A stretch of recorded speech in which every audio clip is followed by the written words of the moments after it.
Merhaba arkadaşlar.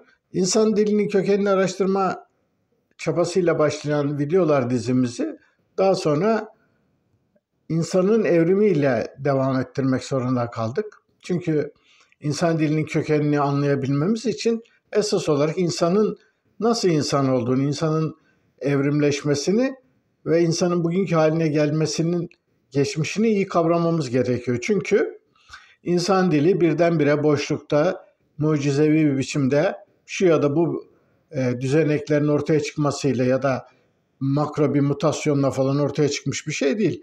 İnsanın uzun evrimsel sürecindeki bir takım hazırlıkların, mekanizmaların, düzeneklerin bütünleşmesiyle insan dili ortaya çıktı. Dolayısıyla insan dilinin bu gelişmesini uzun evrimsel süreçteki kökenlerini iyi kavramadan anlamak mümkün değil.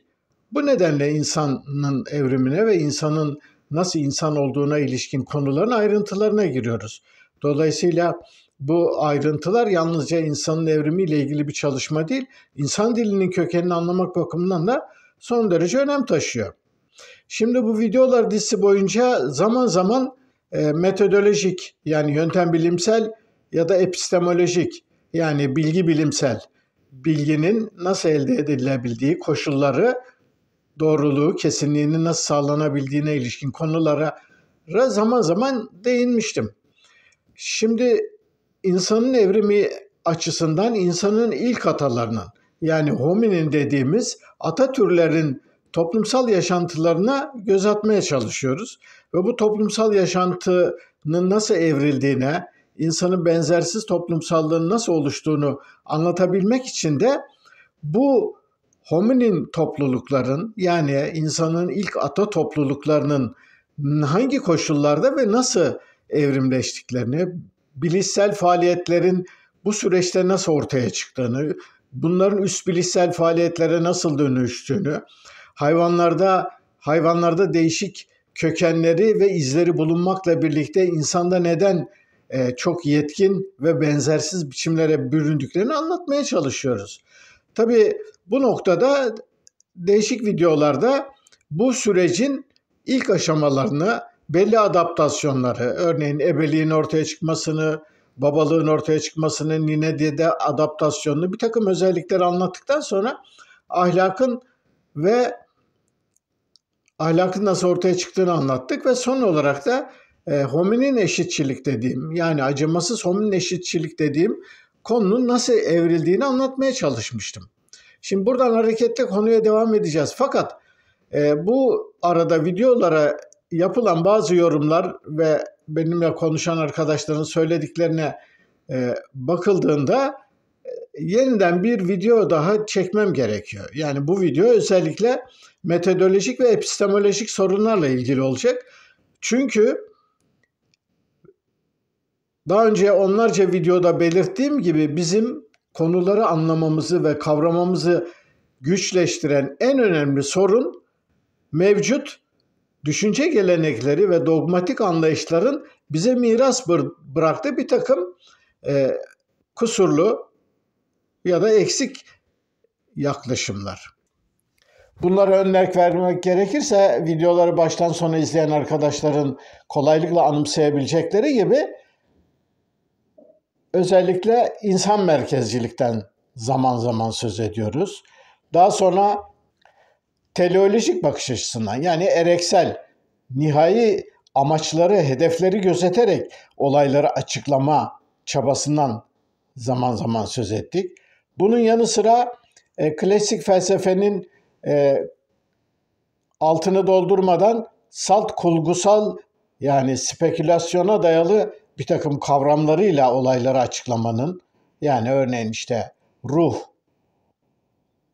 zihin, akıl bu türden kavramların aslında her konuyu, her olayı açıklayabildiğini ama gerçekte biraz altlarına gittiğimizde bunların ne olduğunun bile bilinmediğini, tarif edilemediğini, açıklanamadığını, dolayısıyla böylesi maymuncuk kavramlarla ve tamamen spekülatif kavramlarla bilimsel olarak konulara yaklaşılamayacağını özellikle vurgulamaya çalışıyordum.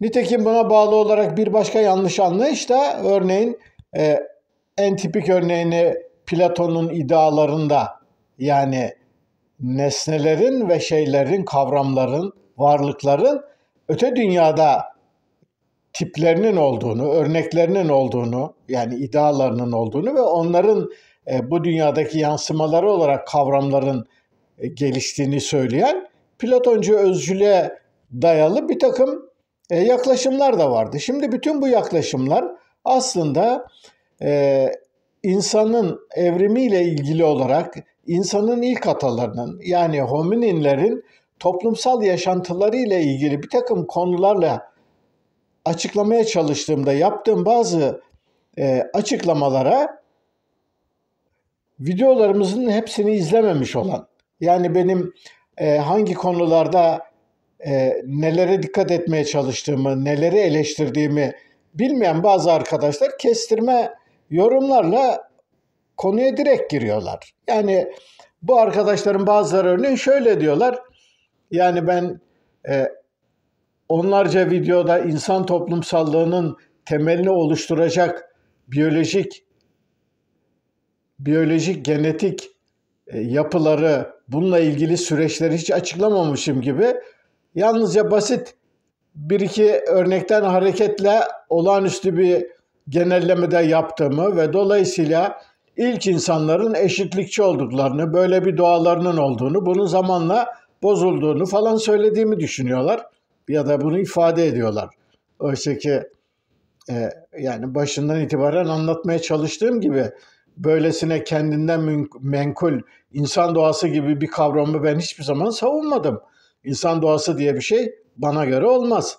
Neden olmaz? Çünkü bununla ilgili birkaç video öncesinde düşünce tarihinde genel olarak 3 öbekten söz etmiştim. Birisi insanın kötücül bir doğasının olduğunu, en çarpıcı temsilcisinin Hobbes'un olduğu bir anlayış olduğunu söyledim. Bu anlayışa göre insan kötücüldür. Yani ne demek kötücüldür? Birbirinin kuyusunu kazar, savaşır, hükmetmek ister, başkalarını esaret altına almak ister falan. Yani kısacası insanın kötücül bir doğası vardır ve bunu dizginlemek için toplumsal kurumlar, mekanizmalar, toplumsal sözleşmeler gerekmiştir ve ancak böylelikle insanlık bugüne yürüyebilmiştir diyen bir anlayış var. Yani Platon'dan başlayarak Hobbes'tan geçerek işte sonuçta Freud örneğini verdim. Bu anlayışın yüzlerce savunucusu var. Bunun karşısında insanın aslında iyicil bir varlık olduğunu, onu bozanın toplumsal kurumlar, devlet gibi üst yapı kurumları olduğunu, dolayısıyla toplumsal sözleşmenin esas olarak insanın iyicil doğasını göz önüne tutarak buna uygun düzenlemeler yapılması gerektiğini söyleyen bir anlayış var. Bunu da Montaigne ve Jean-Jacques Rousseau'dan başlatarak bunun da birçok temsilcisinin olduğunu söylemiştim. Üçüncü bir anlayışta insanın boş bir beyinle doğduğunu, insanı iyi ya da kötü yapanın toplumsal koşullar ve çevre olduğunu, dolayısıyla bu toplumsal koşullar ve çevre düzenlendiğinde insanın da düzeleceğini söyleyen boş zihin, tabula rasa anlayışı vardı. Şimdi ben bu üç anlayışı da eleştirdim. Dolayısıyla benim anlayışıma göre insan doğası diye bir şey, kendinden menkul bir insan doğası yok. Yani insan doğası ancak şöyle çok genel çerçevede ve belli canlı türlerini birbirlerinden ayırt etmek bakımından onların yaşama, doğum, üreme, yavru yetiştirme, hayatta kalma, beslenme süreçlerin hepsine, bütününe baktığımızda belli hayvan türleri, belli hayvan cinsleri, hatta alemler açısından bu anlamıyla bir doğadan söz edilebilir. Yani örneğin bir tavşan. Şimdi tavşanın ya da bir koyunla tavşanın doğasından tırnak içinde söz edebilirsin. Neden? Bu hayvanlar çünkü ot yerler. Ot yedikleri için saldırgan ve başka hayvanlarla onları avlama gibi bir dürtüleri yoktur. Esas olarak ve dolayısıyla ağırlıkla savunmaya yönelik, avcılardan kaçma ve kurtulmaya yönelik bir takım davranışlar ve davranış örüntüleri geliştirmişlerdir. Ama şimdi bir koyun ya da tavşanın karşısında Yani bir aslanı ya da bir kurdu koyun. Şimdi onun farklı bir doğası var. Yani tırnak içinde söylüyorum yine. Bu doğası da nedir? Bu hayvanların etçil olması, et yemek zorunda, dolayısıyla avlanmak zorunda. Avlanmak zorunda olduğu için vücutları ona göre adaptasyonlardan geçmiş. Pençeleri, dişleri, saldırganlıkları falan var. Ama siz bir aslan yavrusunu ya da bir kurt yavrusunu alıp el bebek gül bebek beslerseniz, onu koşullarını değiştirirseniz, ona avlanmasını öğretmezseniz ya da öğreneceği koşullar yaratmazsanız, sonuçta bu hayvan çok farklı tepkiler ve davranışlar içine girebilir. Ama yani burada esas anlatmaya çalıştığım şu: yani canlıların kendi fizyolojik, biyolojik yapılarından kaynaklanan tırnak içinde bir doğaları elbette vardır. Fakat bu doğa aslında toplumsallıkla, yani birey doğduktan sonra çevresiyle kurduğu ilişkilerle edindiği özelliklerle birlikte bir takım şeyler de edinir. Bir takım özellikler edinir. Şimdi bu anlamıyla baktığımızda yani insanın doğuştan kötü olduğu teorisi doğru mudur? Evet, doğrudur. Çünkü buna yönelik sayısız, binlerce, milyonlarca örnek gösterebiliriz. İnsan topluluklarının tarihinden, evrimsel koşullardan bakıldığında evet, insanlar gerçekten birbirine karşı Hobbes'un dediği gibi insan insanın kurdu denilebilir. Peki bunu neden diyebiliyoruz? Çünkü insan süreç içerisinde et ağırlıklı, etçil bir hale geldiği için, et yediği için avcılık yapmak zorunda kalmış ve buna yönelik bir takım özellikleri de kazanmıştır. Rousseau'nun söylediği gibi insan doğuştan iyi midir? Evet, buna yönelik de sayısız kanıt gösterebiliriz. Yani son derece barışçıl, birbirleriyle hiçbir didişmesi olmayan, uygun koşullarda yeterli besinlere rahatça ulaşabilecek koşullar olduğunda insan toplulukları gayet huzurlu, barışçıl, kendi içinde sakin ve dingin bir yaşam sürebiliyorlar. Buna ilişkin örnekler de hiç az değil. İnsan insanın kurdudur görüşü ne kadar doğruysa, insanın soylu bir vahşi olduğu, insanın aslında iyicil bir varlık olduğuna yönelik iddia da aynı ölçüde kendisine yeterli kanıtlamaları ve örnekleri gösterebiliyor.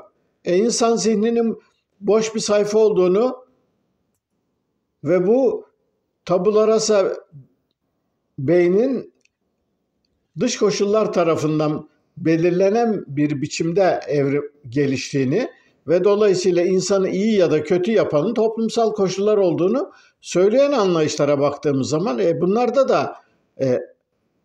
da doğru olduğu ve bunların da doğruluğunu gösterebilecek sayısız örnek gösterebiliriz. Ama bunların hepsini bir bütün olarak ele aldığımızda, yani insan türü, değişik topluluklar, tarihsel dönemde yaşanmış farklı toplulukların ilişkileri açısından baktığımızda bunların her birisiyle bütün olayları, örnekleri açıklamamız söz konusu değil.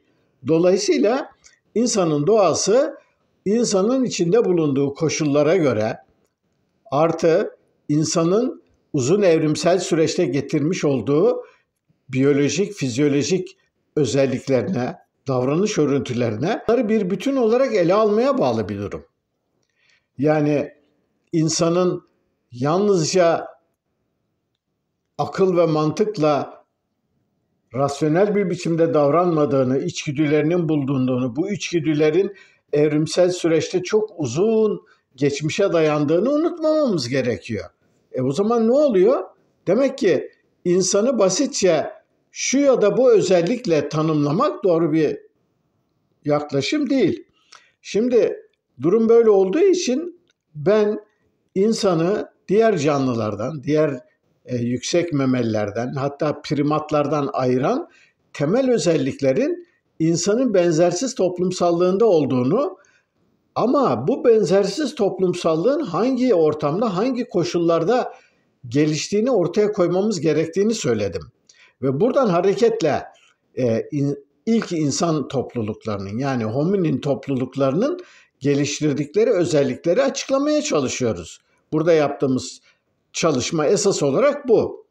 Yani değişik videolarda insanın benzersiz toplumsallığının hangi evrimsel süreçlerden geçerek nasıl evrimleştiğine, geçmiş canlı türlerindeki öncü biçimlerinin ve nüvelerinin neler olduğunu anlatmaya çalışmıştım. Örneğin kuşlardaki ayrıma dayanarak memelilerde anlatılmış olan precoicial ve altricial, yani yuva düşkünü ve yuva kaçkını türlere ilişkin açıklamalar yapmıştım.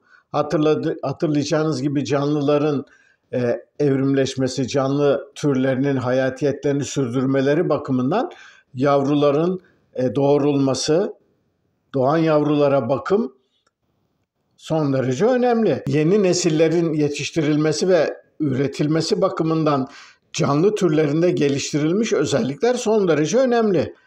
İnsan türünün diğer canlı türlerinden farklı bir üreme stratejisi ve bu üreme stratejisine bağlı olarak yeni doğan bireyleri yetiştirme stratejisi çok farklı. Dolayısıyla insan altricial türler dediğimiz, yani çok uzun bir süre yavru bakımına zaman ayıran, ebeveyn yatırımının çok yüksek olduğu, az sayıda yavrunun doğduğu, yavruların ömürlerinin görece uzun olduğu böylesi bir özellikler geliştirmişti. Bu özellikler yüksek memelilerde, primatlarda da var. Ama bu özellikler süreç içerisinde grup seçilim ve bireysel seçilim farklılıklarına bağlı olarak insanda özel biçimler kazandı. Bildiğiniz gibi insanın evrimini yalnızca bireysel seçilimin sağladığı olanaklara bağlamadık. Çünkü bireysel seçilim sayesinde bir takım özellikler insan türünde gelişti.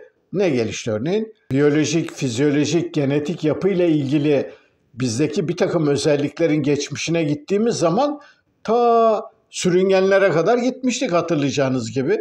Yani sürüngenlerin bazı özellikleri bizde de vardı. Neydi? Diyelim işte bir ışık ortamına girdiğimiz zaman, karanlık bir ortama girdiğimiz zaman göz bebeğimiz bizim de büyüyordu daha iyi görebilmek için. Bu kurbağalarda da var, timsahlarda da var. Demek ki bu kadar geçmişe giden bazı özelliklerimiz var. Örneğin seslere karşı tepkilerimiz bir tavukla, bir kediyle, bir köpekle, bir inekle bizim tepkilerimizin örtüştüğü bazı noktalar var. Ne var örneğin? Tiz seslerden biz de korkarız, onlar da korkarlar. Hemen dibimizde tiz bir ses, bir yüksek bir ses olduğunda yerimizden hoplarız, kaçmaya başlarız. Bunu hayvanlar da yapar biliyorsunuz. Demek ki bu refleksler, bu düzenekler bize ta geçmiş memeli atalarımızdan, hatta sürüngen atalarımızdan kalan özellikler. Elimize diken battığında aniden elimizi geri çekeriz ya da ateşe vurduğumuzda. Bizim bu yaptığımız şey hayvanların hepsi de yapar. Bir kedi de öyle davranır, bir maymun da öyle davranır, bir inek de öyle davranır. Demek ki bizim özelliklerimiz, geçmiş evrimsel süreçte edindiğimiz bazı özellikler bizi biz yapan özelliklerin temellerini oluşturuyor. Ama biz sadece bunlardan ibaret değiliz. Bunların üzerine örneğin diyelim kedilerde, köpeklerde olmayan ama maymunlarda, primatlarda gördüğümüz bazı özellikler vardır. Örneğin işte eşitsizlik tiksintisi diye bir kavramdan söz etmiştim, hatırlayacağınız gibi. Kendilerine eşitsiz davranılması karşısında maymunlar tepki gösterirler. Aynı bizim gibi isyan ederler. Ama diyelim bir kedi ya da bir köpek bunu aldırmaz. Çünkü onun evrimde gelmiş olduğu basamak böylesi hazır davranış örüntüleri sergilemesine izin vermez. Yani örneğin diyelim köpeklerde ya da işte bazı hayvanlarda boyun eğme, itaat etme çok belirgindir. Diyelim güçlü bir rakiple, güçlü birisiyle karşılaştıklarında köpekler son çare olarak sırt üstü yatar, boğazlarını ve karınlarını açarak savunmasız bir halde saldırganın insafına kendini terk ederler. İnsanlarda böyle bir şey hem var hem yok. Biliyorsunuz maymunlarda da buna benzer bazı şeyler var. Bu kadar bir teslimiyet ve kendini sunma halinde yok ama maymunlarda da alfa bireyler karşısında diğerleri itaat ediyorlar. Bunu gösteriyorlar. Peki bunu gösteren insanlar yok mu? Var. Biliyorsunuz insanlarda da şamanlara ya da bilmem kendilerinden güçlü olanlara karşı önüne kapaklanma, yüzünü ayağına sürme, bu tip özellikler insanlarda yok mu? Var. Ama bunların ortaya çıkması, kuşkusuz bunların temelleri geçmiş türlerde bulunsa da bunların insan topluluklarında farklı dönemlerde, farklı biçimlerde ortaya çıkmalarının koşullarını zaten bu videolar dizisinde bunu da anlatmaya çalışıyoruz. İnsanın ilk atalarında eşitlikçiliğin ortaya çıktığından söz ederken ben bu eşitlikçiliği homininlerin doğasında bulunan bir özellik olarak anlatmadım. Çünkü biraz önce de anlatmaya çalıştığım gibi ben insanın doğası türünden içi boş, çok geniş bir kavramsallaştırmayı kabul etmiyorum. Yani insanın doğası, insanın hem uzun evrimsel süreçte geliştirmiş olduğu biyolojik mekanizmalara, fizyolojik yapıya, hem insanın içinde bulunduğu koşullara, toplumsal ve çevresel koşullara, kısacası değişen koşullara göre değişebilen bir insan doğasından söz etmemiz gerekir. Şimdi durum böyle olunca benim acımasız hominin eşitçilikle ilgili yaptığım kavramsallaştırma ve bazı açıklamaları eleştiren arkadaşlar bu noktada yanılıyorlar. Yani videoların bütününü izlemedikleri için benim kendinden menkul bir insanın doğasında bulunan eşitçilik olduğunu, dolayısıyla ilk insanların bu yüzden eşitlikçi olduklarını söylediğimi düşünüyorlar. Oysa ki ben kesinlikle böyle bir şey söylemiyorum. Benim söylemek istediğim şuydu ki videolarda bunu döne döne anlattım. İçinde bulundukları koşullar insanın benzersiz, yersiz, yurtsuz bir tür olarak savanalara çıkmasıyla birlikte öne çıkan özellik topluluk bilinci ve o topluluğun birliğini ve bütünlüğünü koruma gereksinmesi. Dolayısıyla böylesi çok büyük bir dışsal zorlama altında ilk homininler, yani insanın ilk ataları belli eşitlikçi yapılar geliştirmek zorunda kaldılar. Yoksa bunu tercih ettikleri ya da böyle yapmak istedikleri için değil, buna mecbur oldukları için bunu yaptılar. İnsanın ilk atalarının eşitlikçiliğinin zorlu çevresel koşullar ve içinde bulundukları yoksulluk nedeniyle zorunlu bir eşitlikçilik olduğunu söylediğim halde bunu insanın ilk atalarının eşitlikçi bir doğalarından dolayı böyle olduğunu düşündüğüm ya da ta aradan geçen milyonlarca yıl sonra bazı topluluklarda görülen eşitlikçi hareketlerin, davranışların ve geleneklerin varlığından hareketle kolay bir genellemeyle bunu geçmişe doğru uzatarak homininlerin eşitlikçi olduklarını söylediğimi düşünen arkadaşlar olmuş. Bu da yanlış.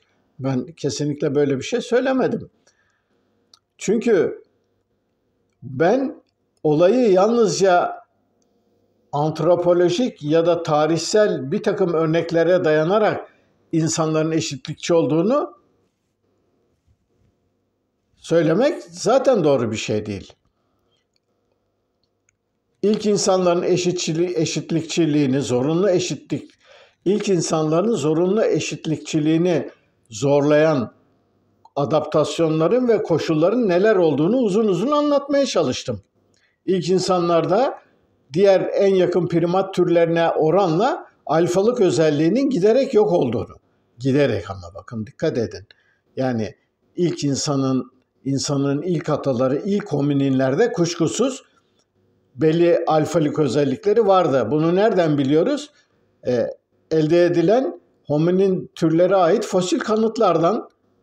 Çünkü en eski fosillerde köpek dişlerinin oldukça büyük ve güçlü oldukları görülüyor. Aynı zamanda dişi ve erkek arasındaki cüsse farkının da bulunduğunu, yani dimorfizmin bulunduğunu, ama süreç içerisinde bu iki özelliğin azalma eğilimi içerisinde bulunduğunu söylemiştim. Buradan hareketle insan türünde eşitlikçiliğin fizyolojik, biyolojik temellerinin olduğunu, buna yönelik başka ipuçlarının da söz konusu olduğundan bahsetmiştim. İnsanın ilk atalarının zorunlu eşitlikçiliğinin en önemli göstergelerinden birisi gelişmiş aletlerin ve silahların bulunmaması, herkesin her an elinin altındaki taş, sopa, dikenler gibi değişik araçları kullanarak birlikte ancak bir güç haline gelebildiklerini, dolayısıyla böylesi bir yapıda çok güçlü, gelişmiş, baskın bireylerin ellerine hükmetme olanaklarının olamayacağını, dolayısıyla kendi içlerinde farklılaşmaya izin vermeden topluluğun bütünlüğünü korumaya çalıştıklarını söylemiştim. Bu da önemli bir özellik ve bunun da nasıl ortaya çıkmış olabileceğine ilişkin ayrıntılı açıklamalar yapmıştım. İlk insanların bildiğimiz anlamda avcı olmadıklarını, çünkü zaten cüssü olarak çevrelerindeki büyük yırtıcılarla birey olarak baş etmeleri mümkün olmadığı için ancak toplu biçimde zaman zaman av yapabildiklerini, çoğunlukla büyük yırtıcıların bıraktıkları avları kemiklerini, etlerini sıyırarak, kemikleri kırarak, iliklerini yiyerek, kısacası leşçilik yaparak milyonlarca yıl yaşadıklarını, dolayısıyla bu anlamıyla da bir kendi içlerinde özelleşme ve iş bölümünün gelişmesi olmadığından farklılaşmaların da, hiyerarşinin de bu nedenle ortaya çıkamayacağını anlatmaya çalışmıştım. Şimdi tabi bazıları da diyorlar ki bunları nereden biliyoruz? Daha önce birkaç kere vurguladığım gibi arkadaşlar, yani sonuçta insanların araştırma teknikleri geliştikçe, yani fosil kayıtlardaki bulunan basit diyelim bir dişin ayrıntılı incelenmesi bu dişin bazı özelliklerini bize ortaya koyuyor. Yani bu canlı ne tür yiyecekler yemiş, bitki ağırlıklı mı beslenmiş, et ağırlıklı mı beslenmiş, ne tür ortamlarda bulunmuş, bütün bunlar o ayrıntılı tekniklerin geliştirilmiş olması sayesinde kolaylıkla tespit edilebiliyor. Yani bu paleontolojiyle ve geçmişe yönelik araştırma teknikleriyle ilgili teknik bilgisi olmayan arkadaşlara böyle hayal gibi, mucize gibi geliyor, fakat yani günümüzün gelişmiş teknolojileriyle bunlar artık son derece kolay bir şey. Yani düşünün, küçücük bir dişten, bir tane bulunan küçücük bir dişten o dişin bağlantıları, bilgisayarda yapılan simülasyonlarından hareketle o dişe bağlı olarak diğer dişlerin boyutları, hangi konumda oldukları, çenenin yapısı, oradan hareketle kafatasından vücut, yani bir kemikten hareketle bir canlının nasıl bir canlı olduğu, hangi özelliklerinin bulunduğu, bütün bunlar kolaylıkla tespit edilebilen özellikler. Dolayısıyla bu araştırma tekniklerini ve gelişen teknolojik olanakları göz ardı etmemek gerekiyor. Şimdi bütün bu olanaklarla birlikte bakıldığında insanın ilk atalarının nasıl bir beslenme diyetlerinin olduğunu, bu beslenme diyetlerine göre avcı ya da bitki toplayıcı oldukları, hangi tür etler yedikleri, büyük otçul memeliler mi yediler yoksa küçük bir takım başka hayvanları mı yediler? Bütün bunların öğrenilebildiğini ve ortaya konulabildiğini unutmamak gerekiyor. İlk insan topluluklarının çok sıkı bir dayanışma içinde olduklarını ve sağlam bir topluluk birliği oluşturduklarını da biz bu fosil kayıtlardan öğrendik.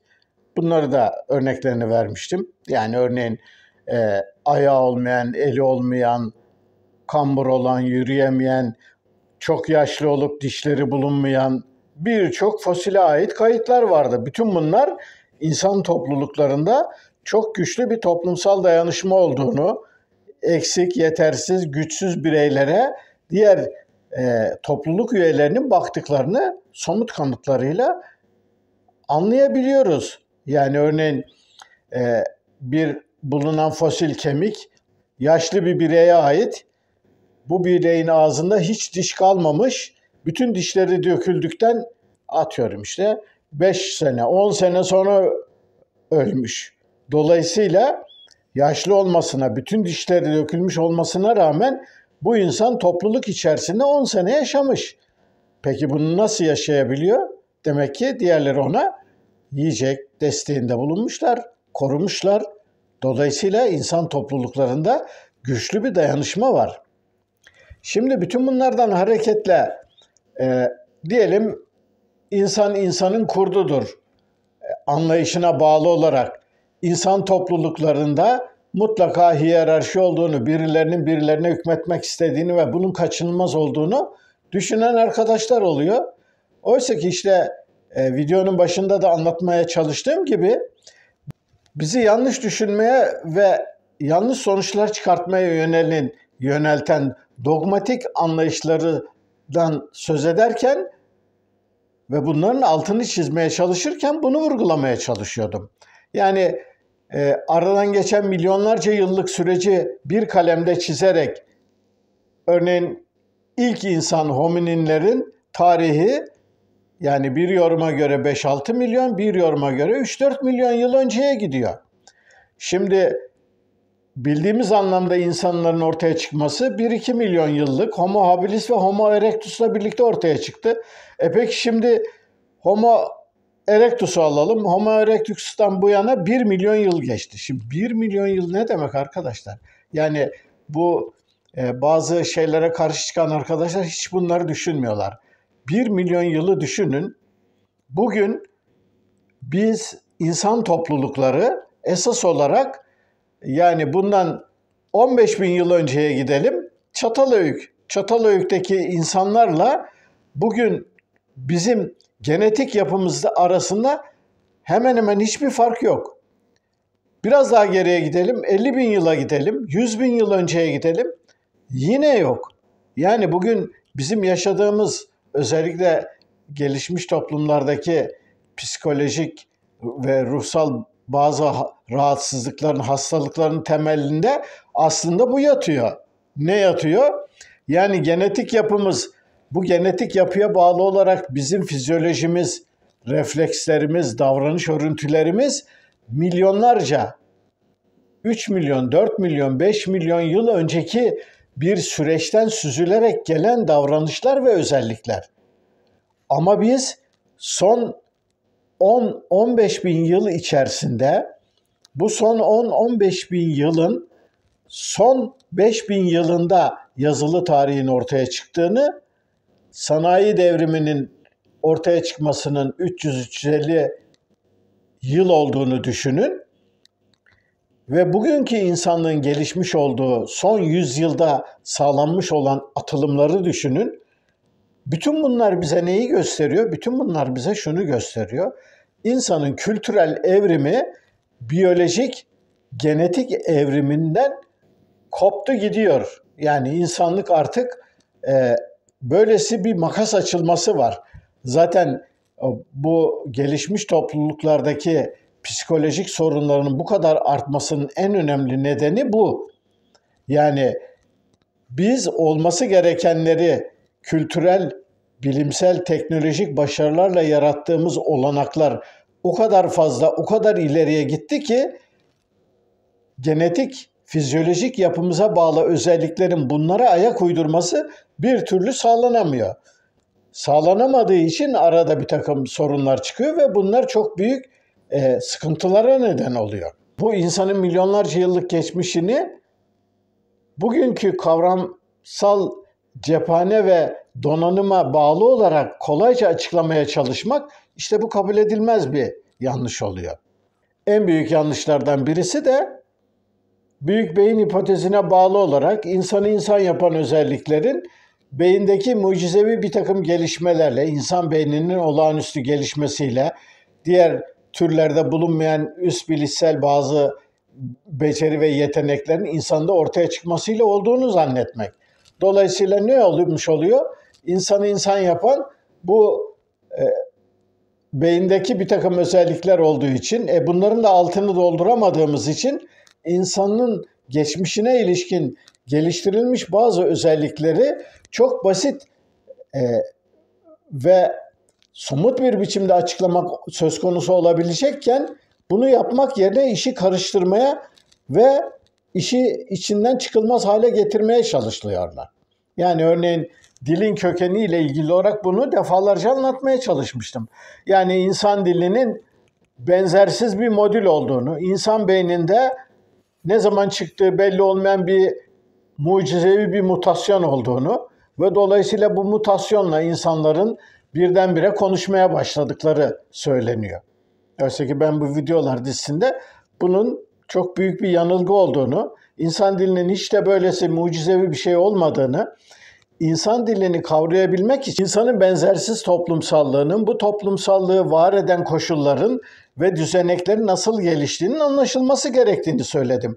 Ama benim bu söylediğimin kavranabilmesi için 3-4 milyon, 5-6 milyon yıl önceye gitmek ve bu uzak geçmişte yaşananların Neolitik devrime kadar, yani bundan yaklaşık 10-15 bin yıl öncesine kadar hangi biçimlerde evrildiklerini iyice kavramamız gerekir. Ama insanlar geleneksel düşünce alışkanlıklarının etkisinde olarak çok kolay bir biçimde, yani dile kolay 5-6 milyon yıl diyorum. Şimdi 5-6 milyon yılın ne olduğunu, 5-6 milyon yıl içerisinde kaç hominin türün, yani insanımsı, insanın ilk atalarının kaç türünün geldiğini, bu kadar farklı türlerin neden birer birer yok olduklarını, bütün bu türler yok olurken Homo sapiens sapiens'in nasıl oldu da ayakta kaldığını ve günümüze ulaştığını, insanlar bunları hiç düşünmüyorlar. Yani örneğin işte insanın ataları Kro-Manyonlarla Neandertaller karşılaştılar. Kro-Manyonlar gelişmiş silahlarıyla Neandertalleri yok etti. Neandertaller yok oldu.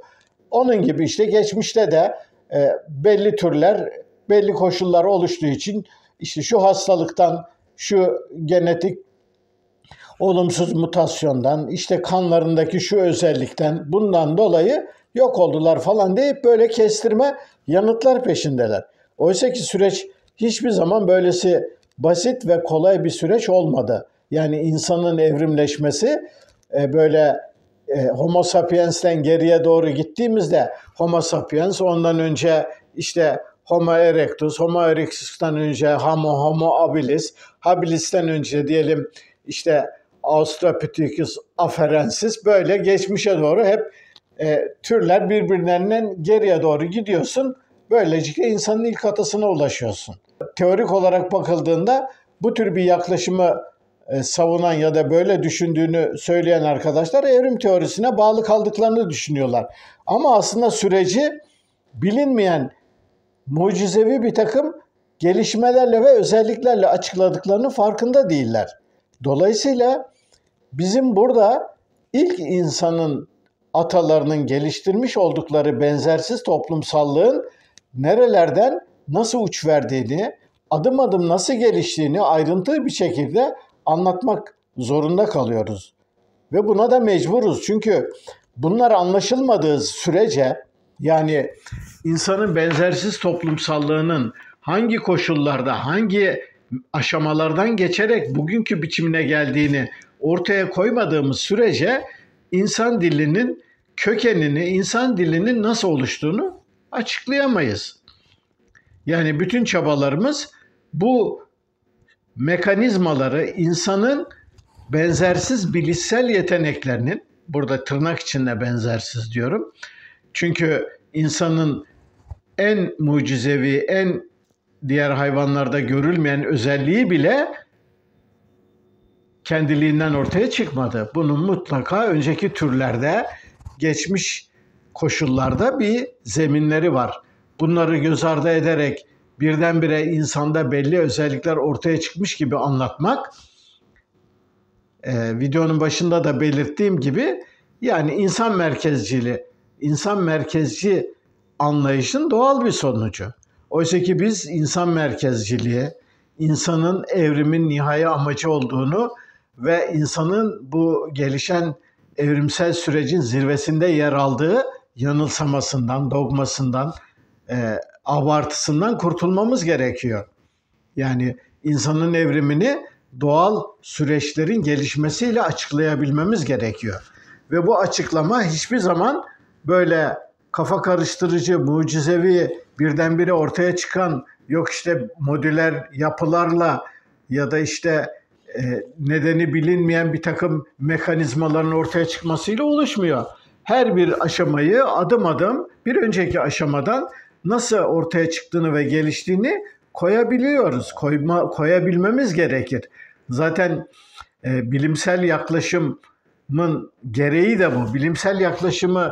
Salt bilimsel yaklaşımla konuları anlatabilmek kuşkusuz olanaklı olmuyor. Bu noktada da felsefi düşüncenin ve felsefi sorgulamaların bize sağladığı olanaklardan, becerilerden yararlanmamız gerekiyor. Benim bu videolar dizisinde esas olarak yapmaya çalıştığım ve konular üzerine ayrıntılı çalışma yapmayan arkadaşlara göstermek istediğim araştırma çabası, araştırma yöntemi esas olarak bu. Kısacası bu videoda daha önceki videolarda zaman zaman değinmiş olduğum bazı metodolojik ve epistemolojik sorunları bir kere daha ele almak durumunda kaldım. Çünkü bu konuda beni izleyen arkadaşların bazıları sürece sonradan dahil oldukları için geçmiş videolarda, daha önceki videolarda anlattığımız konuları ayrıntılı olarak bilmiyorlar. Kuşkusuz bu konuları sık sık yinelemenin de fazla bir anlamı yok. Sonuçta konulara ilgi duyan ve araştırmak isteyen arkadaşlar videoların bütününe bakmak durumundalar. Çünkü hiçbir bilimsel çabada, hiçbir bilimsel keşif çabasında zahmetsiz biçimde hazır bilgilerin kolayca öğrenilmesi diye bir şey yok. Dolayısıyla yani bilimin zorlu patikalarında ilerlemek için belli sıkıntılara, belli çabalara girmek zorundayız. Sonuç olarak şunu demek istiyorum. Bundan sonraki videolarda insan toplumsallığının, yani insanı diğer hayvanlardan farklı kılan benzersiz toplumsallığının hangi koşullarda ve nasıl ortaya çıktığını anlatmaya devam edeceğiz. Bu anlatmanın ilk aşaması olarak insan topluluklarında görülen ahlakın ortaya çıkmasını, bunu zorlayan koşulların neler olduğunu anlattıktan sonra insanın ilk atalarındaki zorunlu eşitlikçilikten söz ettim. Bu zorunlu eşitlikçiliğin ne anlama geldiğini, neden ilk insan topluluklarının eşitlikçi olmak zorunda olduklarını ve bunu dayatan koşulların neler olduğunu, bu eşitlikçiliğin sonraki topluluklarda ve insan bilincinde, insan kolektif hafızasında ne gibi etkilerinin olduğunu ve günümüze kadar süren etkilerinin bazı topluluklarda antropolojik verilerden ve tarihsel söylencelerden, bilgilerden ve aktarımlardan bunların hangi biçimlerde geliştiklerini anlatmaya çalıştım. Tabii bunu yaparken insan eşitlikçiliğini, yani ilk ilk insan topluluklarındaki eşitlikçiliği homininlerin doğasından gelen bir özellikmiş gibi sunmadım, anlatmadım. Tam tersine bunun zorunlu bir eşitlikçilik olduğunu, dış koşulların belli bir dönem için insan topluluklarını eşitlikçi olmaya zorladığını, eşitlikçi olmadıkları durumda kendi toplumsal birliklerini koruyamayacaklarını ve toplumsal birliklerini koruyamadıklarında da varlıklarının bir bütün olarak tehlikeye gireceğini bildiklerini, bu yüzden zorunlu bir eşitlikçiliği sürdürecek mekanizmalar geliştirdiklerini anlatmaya çalıştım. Kısacası hominin eşitlikçiliğinin, yani acımasız hominin eşitlikçiliğinin hem biyolojik, fizyolojik, genetik temellerini ortaya koymaya, uzak geçmişteki paleontolojik verilerden, fosillerin incelenmesinden çıkan bir takım sonuçların neler olduğunu, bunlardan hareketle ilk insan topluluklarındaki eşitlikçilik eğilimlerinin bulunduğunu, ama bu eğilimlerin uzun vadede değişik topluluklarda ve insanlığın kolektif hafızasında belli izlerinin olduğunu ve bu izlerin de günümüz ya da geçen yüzyılın bazı topluluklarını inceleyerek, araştırarak ya da bazı tarihsel olaylardan çıkan örnekler ışığında anlatmaya çalıştım. Kısacası insan eşitlikçiliği ile ilgili konu ne tekil bir örnekten yola çıkan abartılı bir genelleştirmenin sonucu, ne de ne olduğu belirsiz bir eşitlikçi hominin doğasına bağlı olarak benim ortaya koyduğum, kafamdan uydurduğum bir özellik değil. Tam tersine paleontolojik, etolojik, biyolojik bir takım gelişmelerin, verilerin ayrıntılı incelenmesi ve bunlardan çıkan sonuçların değerlendirilmesiyle ulaşılmış bir sonuç olduğunu bir kere daha vurgulamak istedim. Beni dinlediğiniz için teşekkür ederim. Bir sonraki videoda buluşmak üzere. Hoşça kalın.